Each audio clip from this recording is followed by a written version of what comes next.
They expected him to bring a supermodel and heiress, or maybe the daughter of a rival Don, to secure a peace treaty.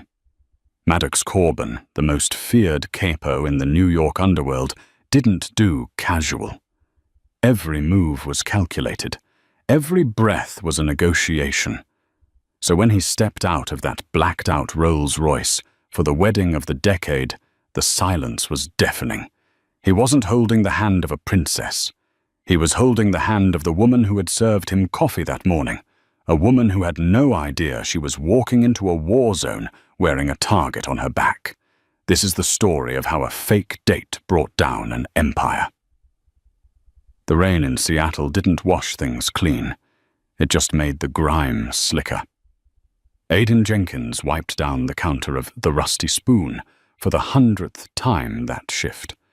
It was 11:00 p.m. on a Tuesday, and the diner was empty except for the man in the corner booth. He had been there for 2 hours. He hadn't touched his burger, but he was on his 4th black coffee. He wore a suit that cost more than Aidan's entire life's earnings, custom charcoal wool that fit his broad shoulders like armor. He was typing furiously on a phone that looked encrypted enough to launch a missile strike. "Refill?" Aidan asked, her voice raspy from exhaustion. She was 24, but she felt 50.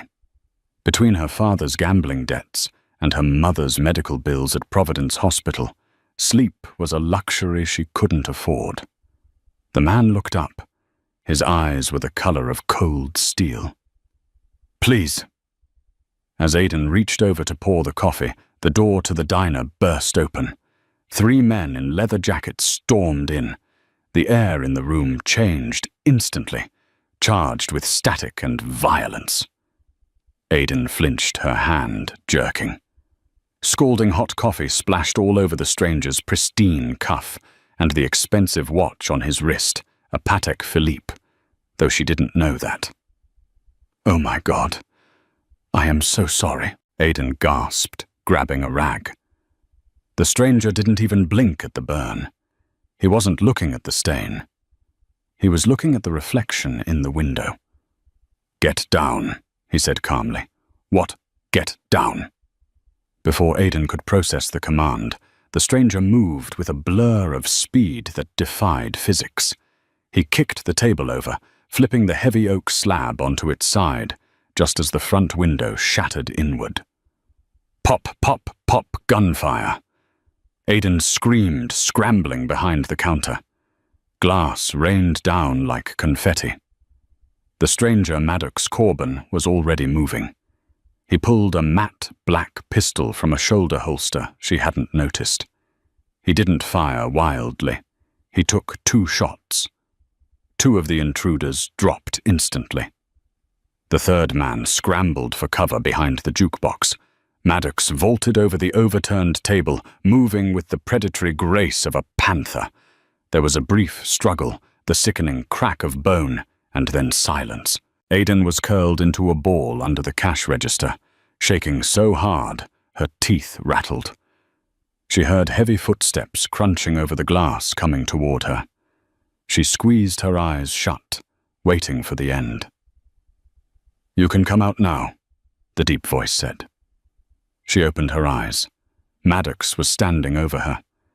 He holstered his weapon and adjusted his now coffee-stained cuff. He reached into his jacket pocket, pulled out a checkbook, and scribbled something.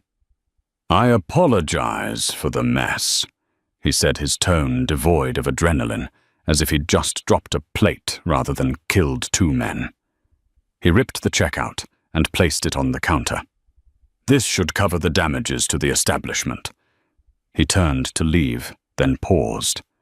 He looked at Aidan, really looked at her for the first time.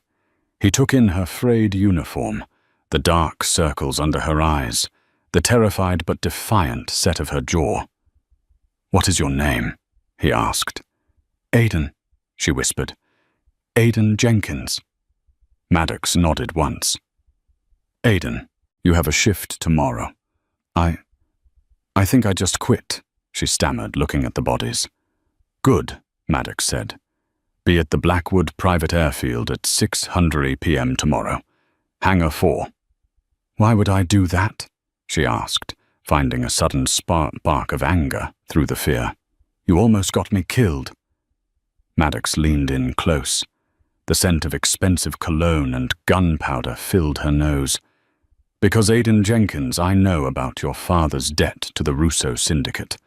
I know about the $40,000 he owes, and I know they plan to collect it next week. Aiden's blood ran cold. How do you? I know everything, he said softly. He tapped the check on the counter. That check is for $50,000. It's yours. Consider it a down payment. I need a favor. Aiden looked at the check. It was signed Maddox Corbin. The ink was still wet. $50,000. It was enough to save her dad. Enough to pay for her mom's surgery. What kind of favor? She asked, her voice trembling. Maddox's lips curled into a dry, humorless smile. My brother Stefano is getting married in Tuscany this weekend. The bride is a Russo. It's a political union meant to stop a war.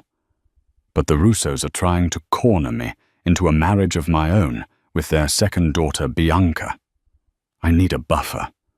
I need a date who looks innocent enough to disarm them, but tough enough not to break when the sharks start circling. He looked at the shattered window, then back to her. You didn't scream when the shooting started, he noted. You didn't run. You hid. You survived. I need a survivor, Aiden. Be at the hangar. 6:00 p.m. He walked out into the rain, leaving Aiden alone with the wreckage, and a check that weighed more than her soul. The Blackwood Private Airfield was less of an airport and more of a fortress. High fences armed guards with earpieces and a lineup of jets that cost more than the GDP of a small country. Aiden stood at the gate of Hangar 4, wearing her best dress, a simple navy blue thing she'd bought at a thrift store for a job interview 3 years ago. She felt ridiculous. She felt terrified. But the check had cleared that morning. Her father's debt was paid. She owed this man. A massive SUV pulled up, and a driver opened the door. Ms. Jenkins, Mr. Corbin is waiting on the jet. Aiden climbed into the Gulfstream G650. The interior was cream leather and mahogany. Maddox was sitting in a captain's chair, sipping an espresso, reading a file. He looked up as she entered. He scanned her outfit, his expression unreadable. You came, he said. I pay my debts, Aiden replied, clutching her purse. Just like you paid mine. Sit, he commanded, gesturing to the seat opposite him. As the plane began to taxi, Maddox slid a thick document across the table. This is a non-disclosure agreement. Whatever you see in Tuscany, whatever you hear, stays in Tuscany. If you speak of my business to anyone, the police, the press, your father, the consequences will be severe. Aiden signed it without hesitating. I'm a waitress, Mr. Corbin. I know how to keep my mouth shut. I hear people's secrets all day long. Nobody notices the help. That, Maddox said, is exactly why I chose you. But for this weekend, you are not the help.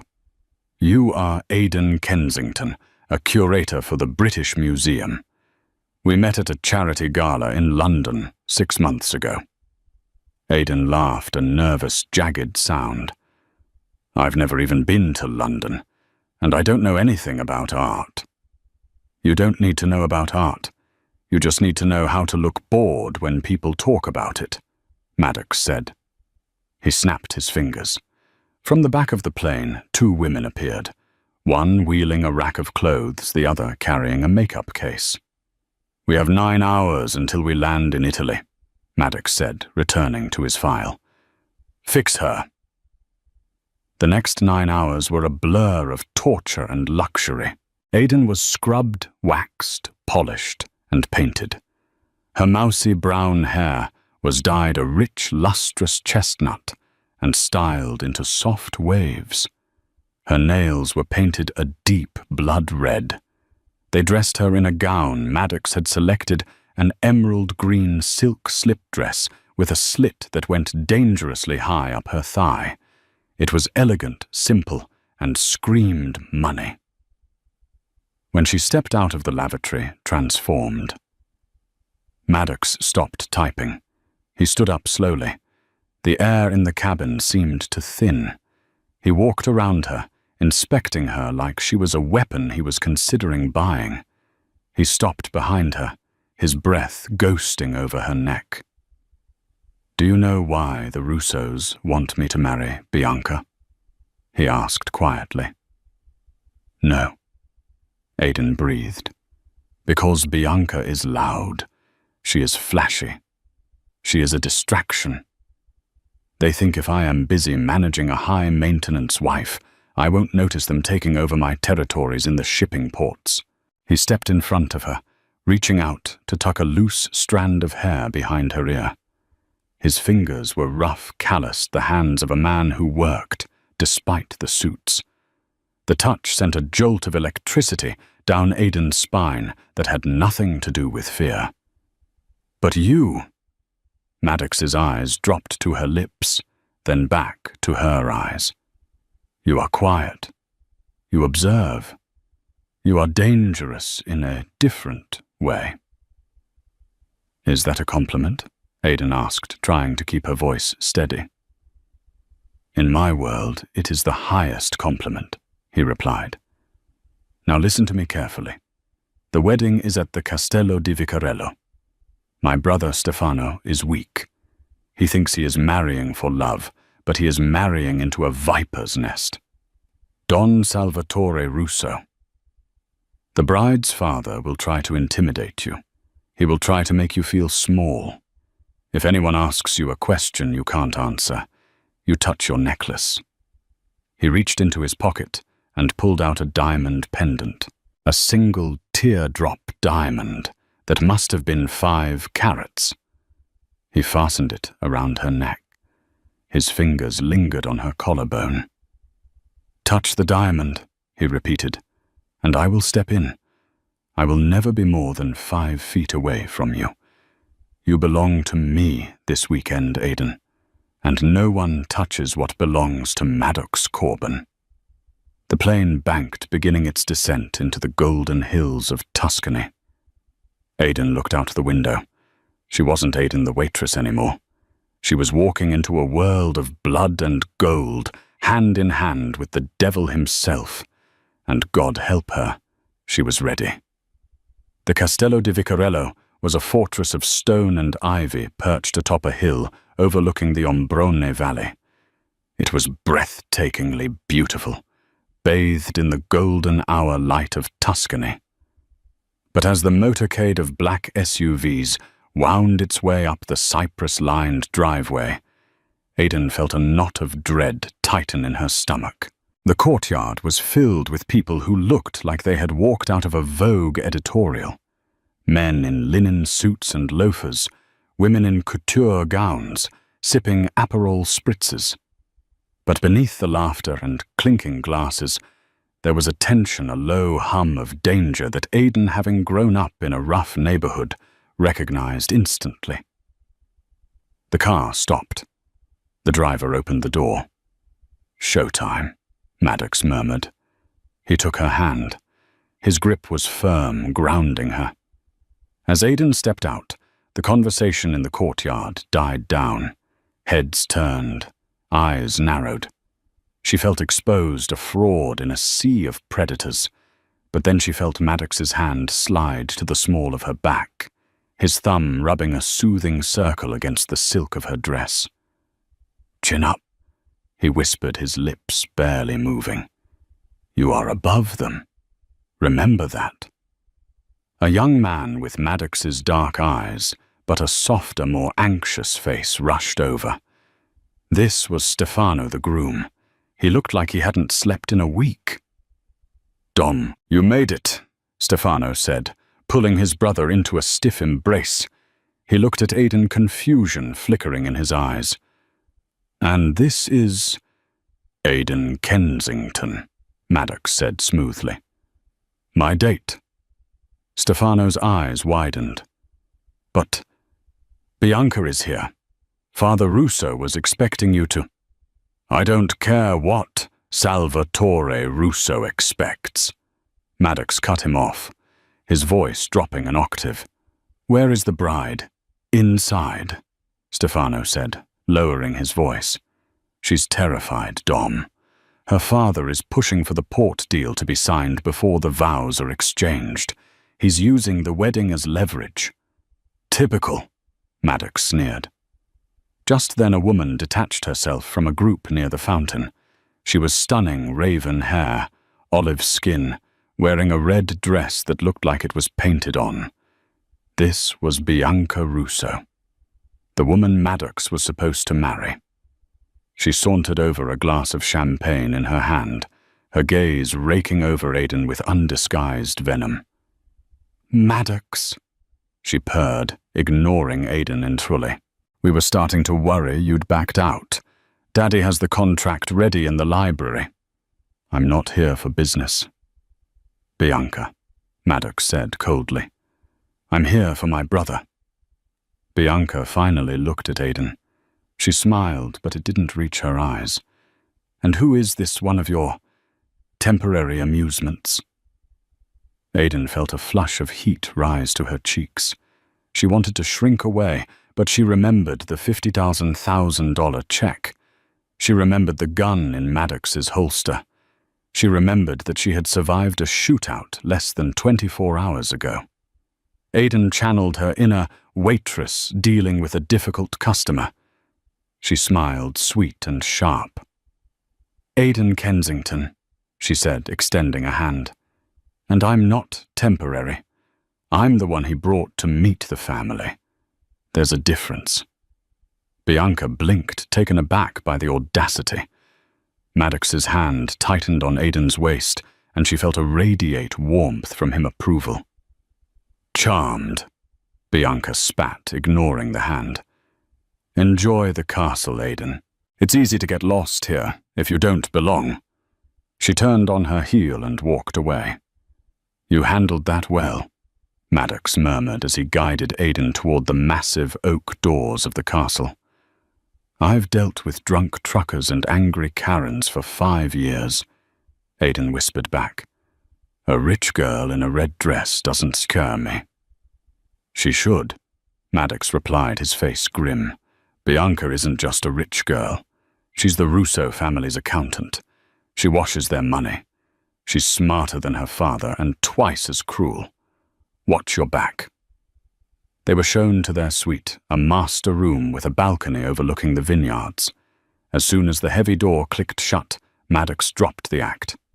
He paced the room, checking the windows, checking for bugs. "The wedding is in 2 days," he said.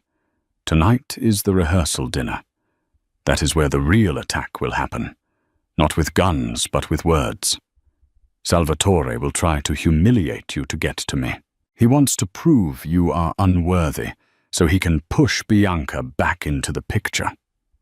He stopped pacing and looked at her. "Do you know anything about wine?" he asked suddenly. "I know red goes with steak, and white goes with fish." Aidan shrugged. Maddox sighed. "Tonight they will be serving a 1997 Brunello di Montalcino Biondi Santi. If they ask you about it, you say the tannins have softened perfectly, but it still has the structure of the vintage. Memorize that." "Tannins softened structure of the vintage," Aidan repeated. "Got it." "And Aidan." She looked up. He was standing close again. The intensity in his eyes made her breath hitch.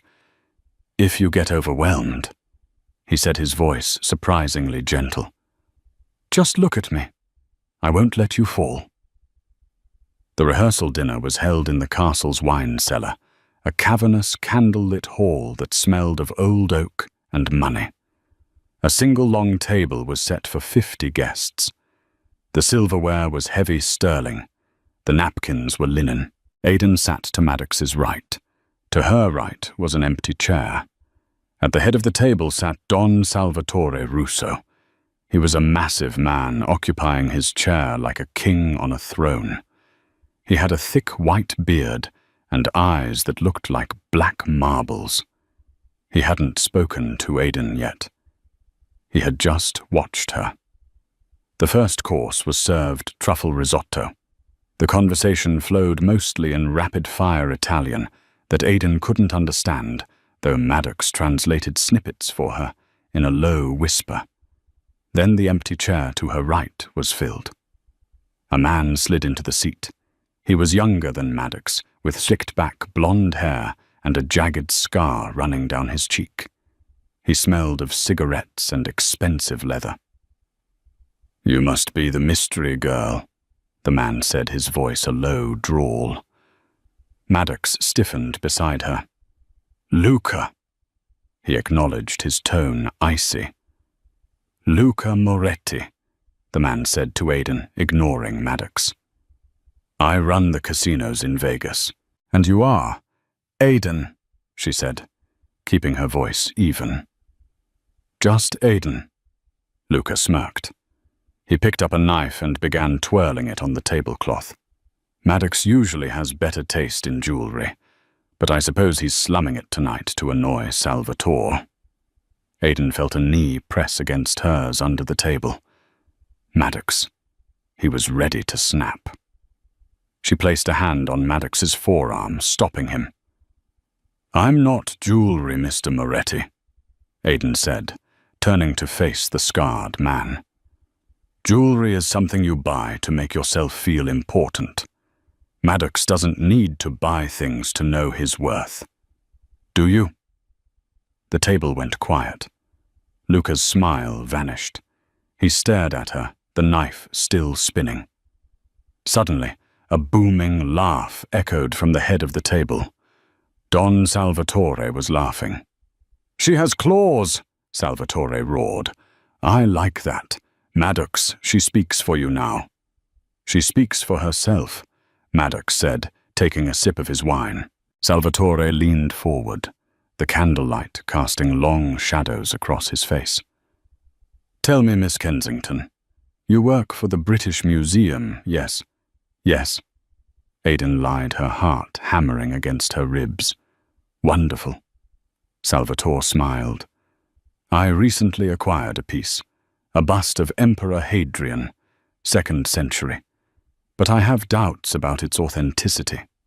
Tell me, in your expert opinion, how does one identify a forgery from the Antonine period?" The room went silent. This was the trap. Bianca, sitting across the table, smirked over the rim of her glass. Maddox's hand clenched into a fist on his thigh. He opened his mouth to intervene to deflect, but Aidan's mind raced. She thought back to the diner. Not the coffee, but the old man who used to come in every Sunday, Mr. Henderson. He was a retired geology professor who would talk her ear off about stones and marble while he ate his eggs. "The marble," Aidan said, her voice clear. Salvatore raised an eyebrow. "The marble, yes." Aidan continued, praying Mr. Henderson hadn't been senile. "Most forgeries use Carrara marble because it's available, but true Roman busts from that era were often carved from Parian marble, which has a much more translucent grain. If you hold a light to the stone, a forgery will absorb the light. The real thing, the light glows inside it like skin." She paused, looking Salvatore dead in the eye. "And of course the weathering. A forger uses acid to age the stone, which leaves a uniform yellowing. Natural aging is uneven. It gathers in the crevices." Silence stretched for 5 agonizing seconds. Salvatore stared at her. Then he looked at Maddox. "She knows her stone. She knows everything." Maddox said, his face impassive, though Aidan could feel the relief radiating off him like heat. Bene, Salvatore grunted. Maybe she is not just a pretty face. The tension broke. Conversations resumed. Aidan let out a breath she felt like she'd been holding for 10 minutes. Did you make that up? Maddox whispered, leaning close to her ear. A customer told me once, she whispered back. I have a good memory. You are amazing, he murmured. But the night wasn't over. As the main course was cleared, Aidan noticed something. Her years of waiting tables had given her server vision. She noticed the staff. She noticed who was working, who was slacking, and who was out of place. There was a waiter, a thin man with a trembling hand, pouring wine for Stefano, 2 seats down. He was sweating, profusely, and he kept glancing at Luca Moretti. When the waiter moved to pour Maddox's glass, Aidan saw it, a tiny, almost invisible flicker of his wrist. He wasn't just pouring from the bottle. He had palmed something, a small vial. As the red liquid splashed into Maddox's glass, Aidan didn't think. She didn't calculate. She reacted. Just as Maddox reached for the stem of the glass, Aidan knocked her heavy silver fork off the table. It clattered loudly onto the stone floor. "Oh, I am so clumsy," she cried out, diving down to retrieve it. In the process, she accidentally bumped the table hard with her shoulder. The vibration sent Maddox's wine glass tipping over. The dark red liquid spilled across the white tablecloth like a pool of blood soaking into Maddox's lap. "Damn it!" Maddox stood up, brushing off his pants. "I'm so sorry," Aidan gasped, standing up, looking mortified. The waiter looked terrified. He took a step back. "Get him a towel," Aidan yelled at the waiter, locking eyes with him. "Now." The waiter flinched, looked at Luca Moretti, who looked furious, and then ran towards the kitchen. Maddox looked at Aidan. He was about to scold her, but then he saw her face. She wasn't embarrassed. She was pale, her eyes wide and urgent. She subtly tapped her finger against the rim of her own empty glass, then flicked her eyes toward the fleeing waiter. Maddox froze. He looked at the spilled wine. He looked at the waiter disappearing through the kitchen doors. He realized instantly what had happened. He grabbed a napkin and wiped his pants, his face turning into a mask of cold fury. "It's fine," Maddox announced, to the room, his voice calm but deadly. "Accidents happen. Excuse us. Aidan and I need to get some fresh air." He grabbed Aidan's hand, pulling her away from the table, away from the poison, and out onto the terrace. Once they were alone in the cool night air, he pinned her against the stone balustrade, not in anger, but in adrenaline. "You saw something," he demanded. "What did you see?" "The waiter," Aidan breathed, shaking. "He had a vial. He put something in your glass. Luca was watching him." Maddox closed his eyes and exhaled sharply. He rested his forehead against hers. "You just saved my life, Aidan Jenkins. Is this normal for you?" she asked, her voice cracking. "Poison at dinner. In my family." Maddox opened his eyes, staring into hers with an intensity that made her knees weak. "It's a Tuesday." He reached up, cupping her face in his hands. The line between fake and real was gone. He wasn't looking at a fake curator. He was looking at the woman who had just thrown herself between him and death. "I told you I needed a survivor," he whispered. And then under the moonlight of the Tuscan sky, the Mafia boss kissed the waitress. It wasn't a gentle kiss. It was possessive, desperate, and tasted of danger. And for the first time in her life, Aidan didn't want to run away. She wanted to burn. The kiss ended not because they wanted it to, but because reality came crashing back in the form of heavy footsteps on gravel. Maddox pulled back, his eyes dark and dilated. He didn't say a word about the kiss. He didn't have to. The electricity between them was loud enough to power the entire estate. "Stay behind me," Maddox commanded, his voice returning to that steel-edged tone. Two of Maddox's personal guards, massive men named Cole and Sterling, rounded the corner. They were dragging the trembling waiter between them. The waiter's feet dragged on the stone. He was sobbing quietly. "We caught him trying to hotwire a caterer's van," Cole reported. "Found the vial in his pocket." Maddox looked at the waiter with a terrifying lack of emotion. "Bring him to the stables, the old ones, where the guests won't hear." He turned to Aiden. "Go to the room. Lock the door. Do not open it for anyone but me."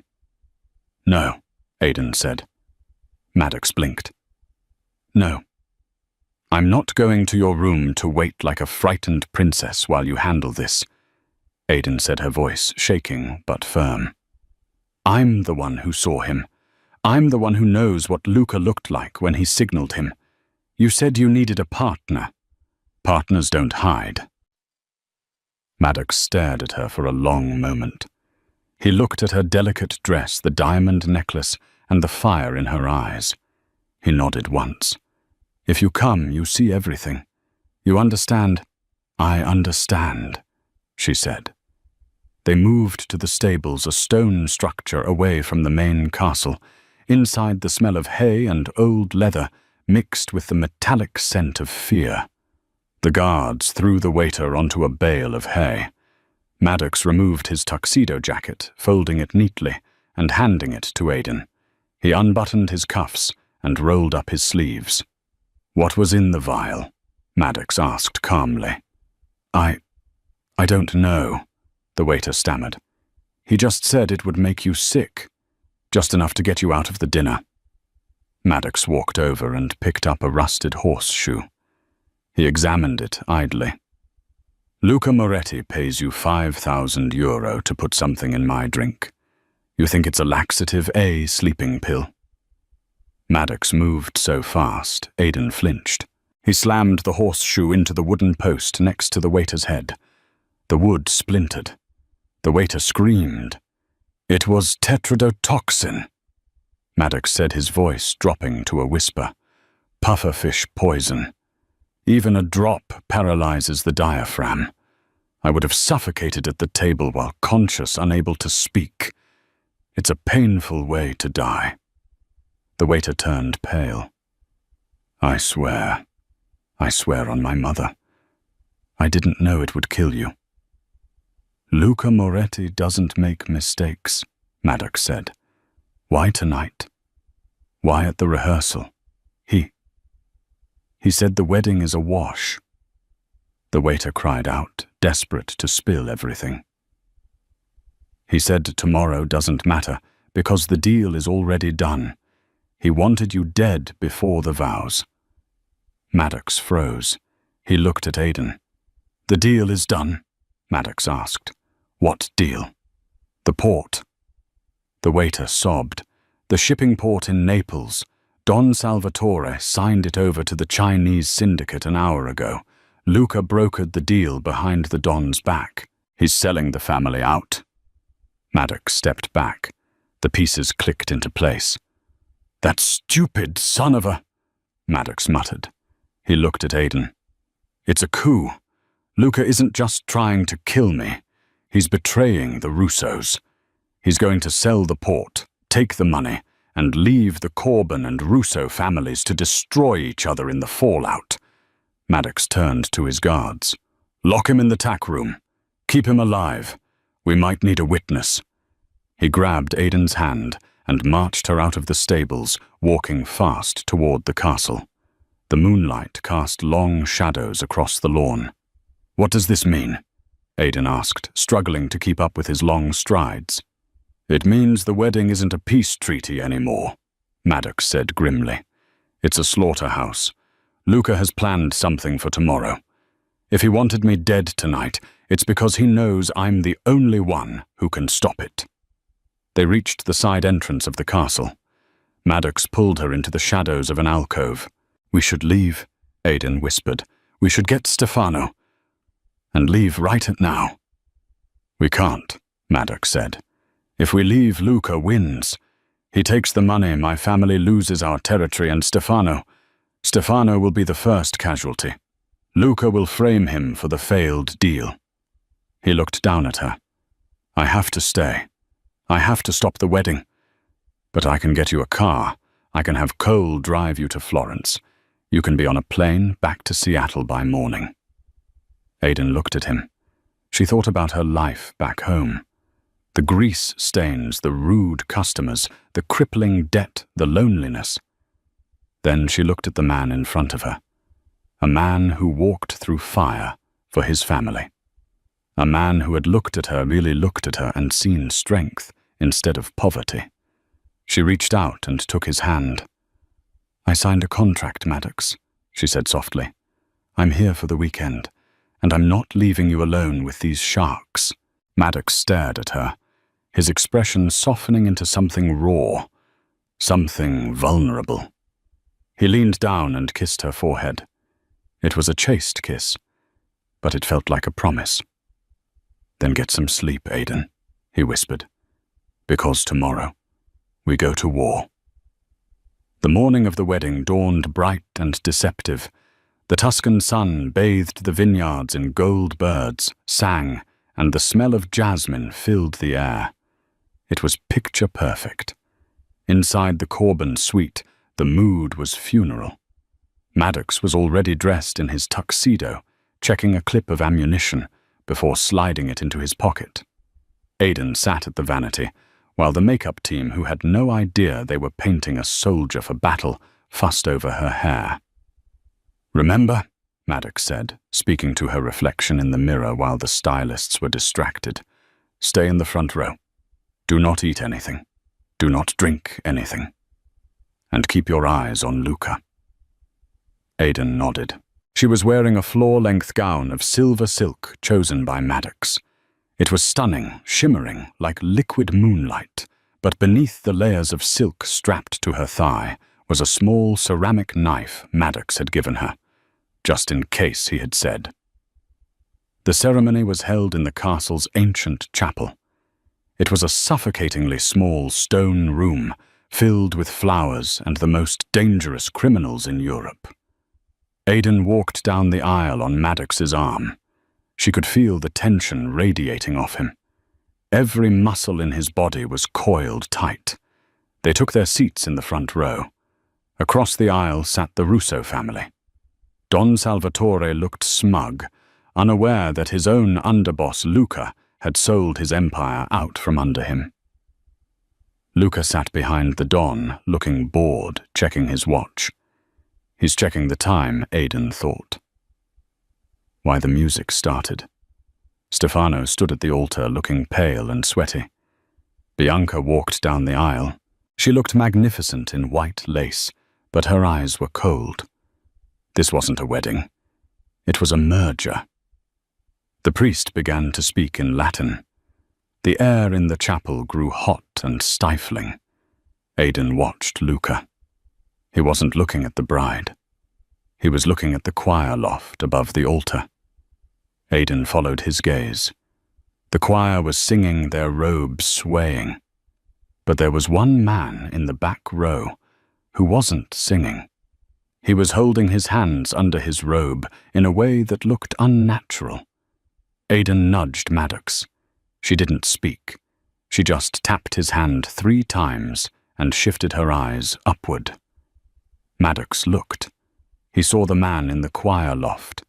He saw the glint of metal beneath the robe. A silencer. "Stefano!" Maddox roared, shattering the sacred silence of the church. The entire congregation froze. "Get down!"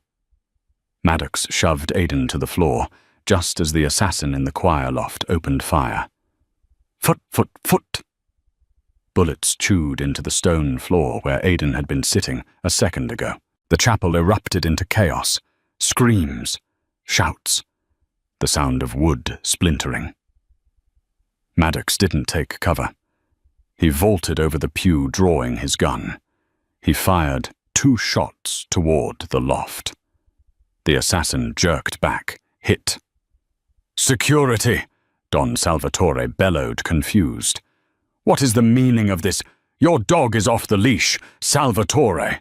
Maddox yelled, pointing his gun, not at the Don, but at Luca.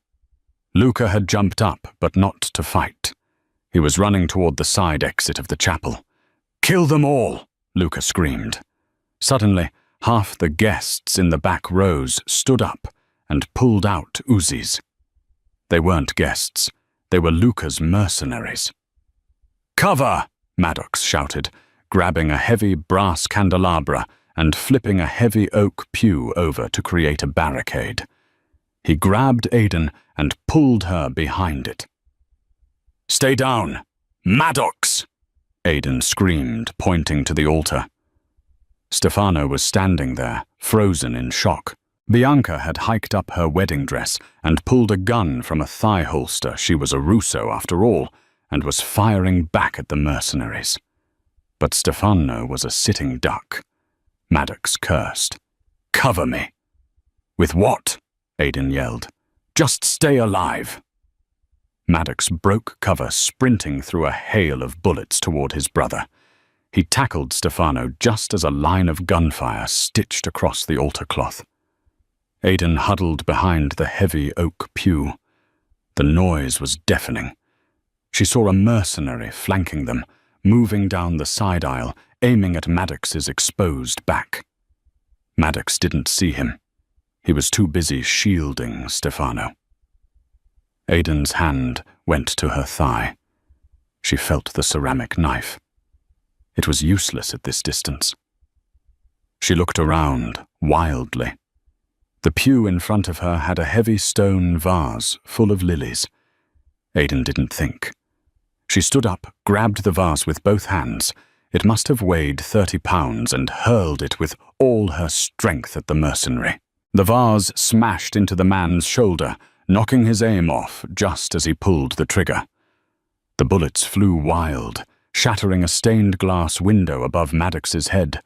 The mercenary turned toward Aiden, his eyes wide with shock and rage. He raised his gun toward her. Bang! The mercenary dropped a neat hole in the center of his forehead. Aiden looked across the chapel.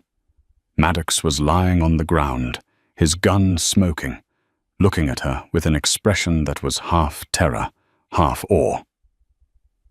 "I told you to stay down," he roared, though there was no anger in it.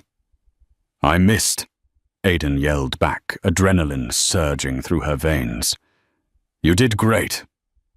The chapel doors burst open. Reinforcements, Maddox's men led by Cole, stormed in from the outside. They were heavily armed. The tide turned instantly. Luca's mercenaries, realizing they were outgunned, began to surrender or flee. But Luca was gone. Silence slowly returned to the chapel, replaced by the groans of the wounded and the sobbing of guests. Don Salvatore stood up from behind the altar. He was unhurt, but he looked old. He looked at the carnage. He looked at Maddox, who was helping Stefano up. "Luca?" Salvatore asked, his voice trembling. "Gone," Maddox said, walking over to the Don. "He sold the port to the Chinese. He tried to kill me last night. And today he tried to wipe out the leadership of both families so he could walk away with the cash."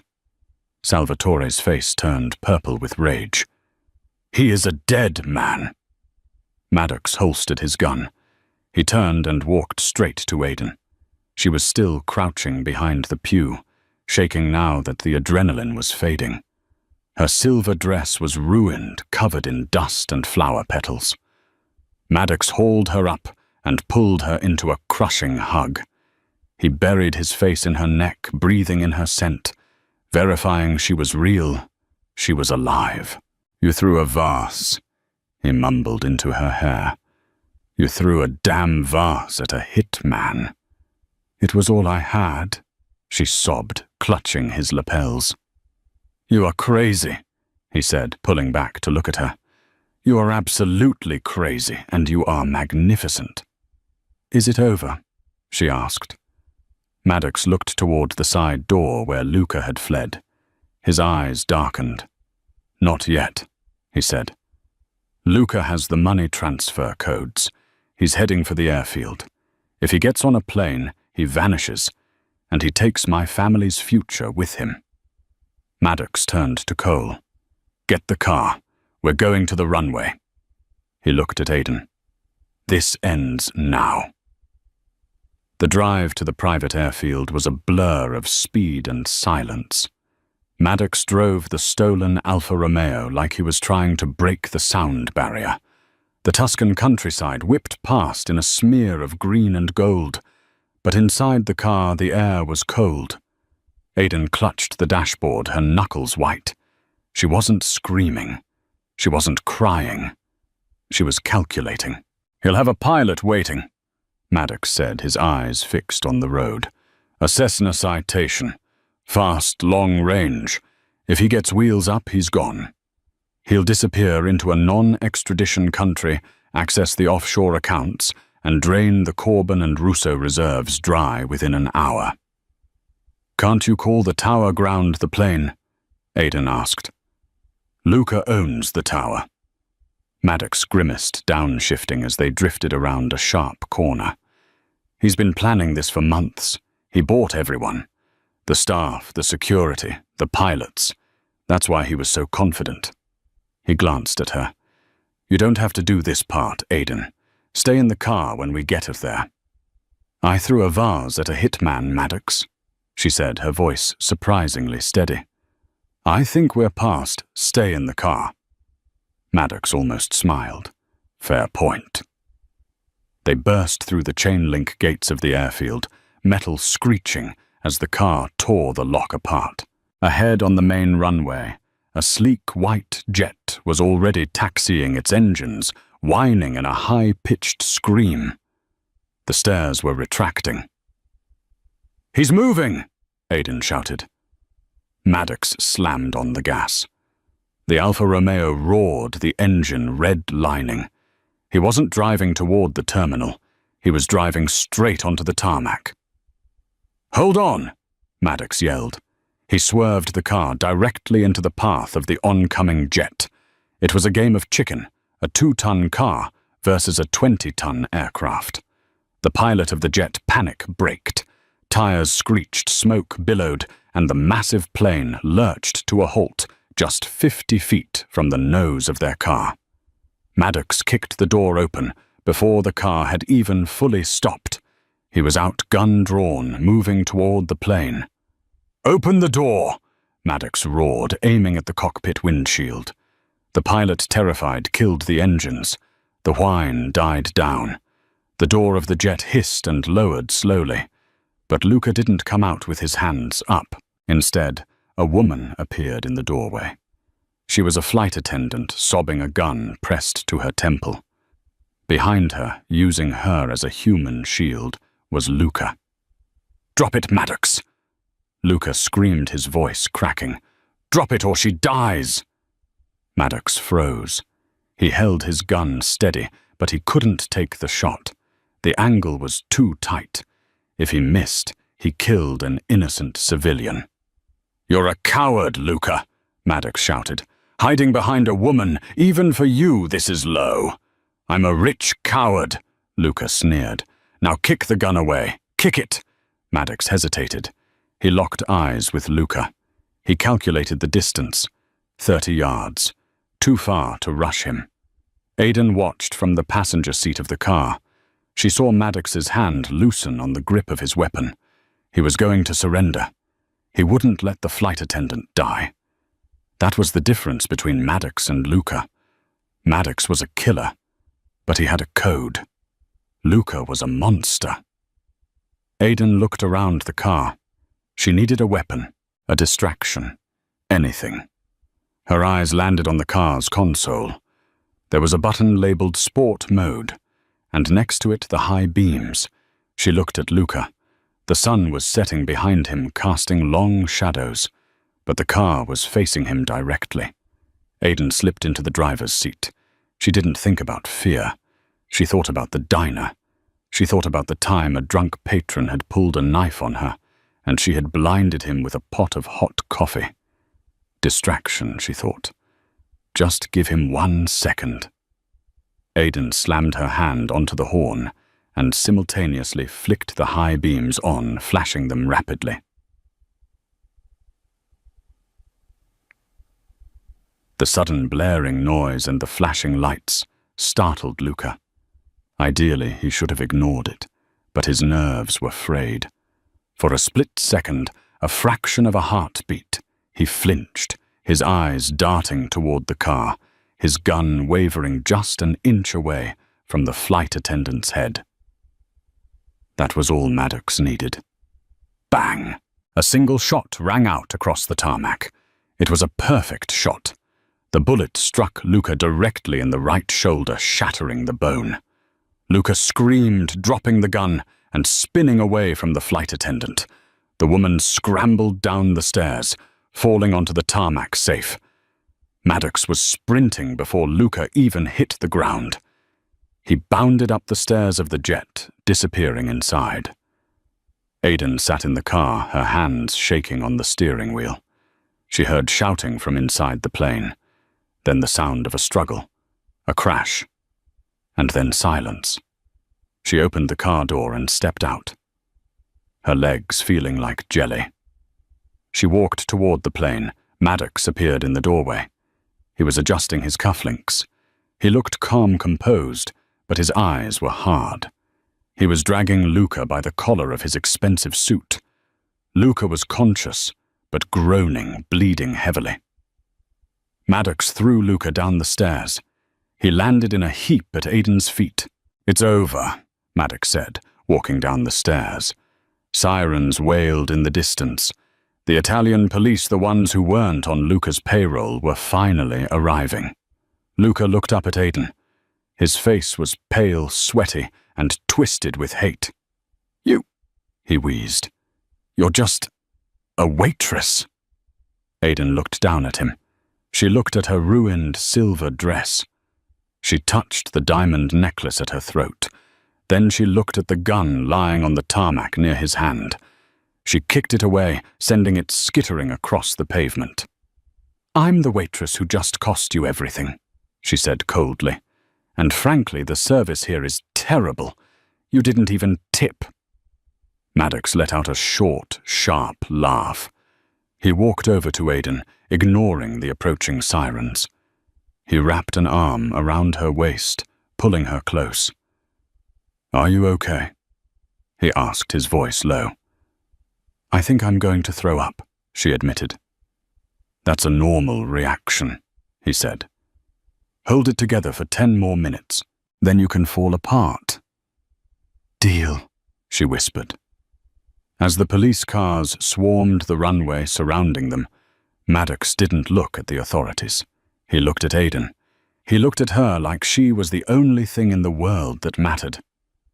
"You saved me," he said. Again. "We make a good team." She managed a weak smile. "We do," Maddox said, a strange intensity in his voice. "We really do." 3 days later. Aiden stood on the balcony of Maddox's penthouse in Rome. The city was spread out below her, a tapestry of ancient stone and modern lights. She was wearing her own clothes again, jeans and a sweater. Her bag was packed by the door. The private jet was fueled and ready to take her back to Seattle. She heard the glass door slide open behind her. Maddox walked out. He was wearing a casual black shirt, sleeves rolled up. He looked younger, lighter, now that the war was over. He held a piece of paper in his hand. "Your flight leaves in an hour," he said. "I know," Aiden said, not turning around. She didn't want him to see her eyes. She didn't want him to see that leaving was breaking her heart. "I have your payment," he said. Aiden turned. He held out a check. It was for $1 million. "Maddox," she gasped. "The deal was $50,000. This is hazard pay," he said, a ghost of a smile on his lips. You took a bullet for my family. You stopped a coup. You saved my life twice. Frankly, I'm underpaying you. Aiden took the check. Her hands trembled. This was freedom. This was her mom's medical bills paid forever. This was a house, a business, a life she had only dreamed of. Thank you, she whispered. There's just one problem, Maddox said. He leaned against the railing, crossing his arms. What? If you go back to Seattle, who is going to watch my back? Aiden frowned. You have Cole. You have Sterling. You have an army. They work for me, Maddox said softly. They fear me. But you stood up to me. You threw a vase at a killer because you refused to run. I don't need an army, Aiden. I need a partner, a queen. He stepped closer. He took the check from her hand and placed it on the railing. Then he took her hands in his. Don't go back, he said. Stay. Stay. Aiden's heart hammered. And do what be your fake girlfriend. No, Maddox said. He lifted her hand and kissed her knuckles, his eyes locking onto hers. Be my real one. Maddox, I'm a waitress, she said, tears pricking her eyes. I don't belong in this world. The guns, the politics, the danger. You navigated a shark tank of billionaires and murderers, better than anyone born into it, Maddox countered. You belong wherever you want to belong, and I want you here. With me. He reached into his pocket. Aiden expected a ring, but instead he pulled out a folded napkin.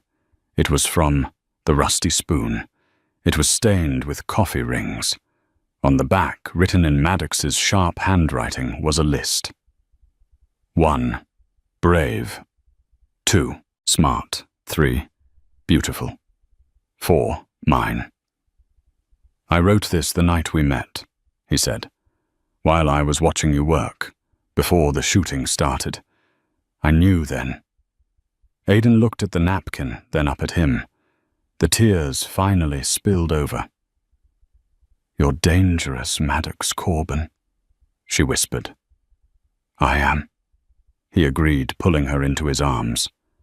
But I will burn the world down before I let anyone hurt you. Aiden looked at the packed bag by the door. Then she looked at the $1 million check. Then she looked at the man who made her feel more alive than she had ever felt in her life. She reached out and picked up the check. She ripped it in half. Maddox raised an eyebrow. That was a lot of money. I don't want the money, Aiden said, wrapping her arms around his neck. I want the job, but I have conditions. Name them, Maddox said, his hands settling on her waist. No more keeping secrets. No more fake names. And if we go to dinner, she smiled, leaning in close. Yes. I pick the restaurant, and nobody shoots at us. Maddox laughed, a rich, genuine sound that echoed over the Roman skyline. I can promise you 3 out of 4. He kissed her, then deep and slow, a kiss that sealed a new contract, not for a weekend, but for a lifetime. The waitress from Seattle was gone. The queen of the Corbin Empire had arrived, and God help anyone who stood in her way. And that is the story of how a spilled cup of coffee turned a struggling waitress into the most powerful woman in the underworld. Aiden didn't just survive the Mafia. She conquered it, armed with nothing but her wits and a ceramic vase. What would you have done in Aiden's shoes? Would you have taken the $1 million and run back to safety, or would you have stayed with Maddox and embraced the danger? Let me know in the comments below. I read every single one. If you enjoyed this story of danger, romance, and revenge, please hit that like button. It really helps the channel. And don't forget to subscribe and turn on notifications so you never miss a story. We have a new saga coming next week, involving a runaway princess and a bodyguard with a dark past. You won't want to miss it. Thanks for watching.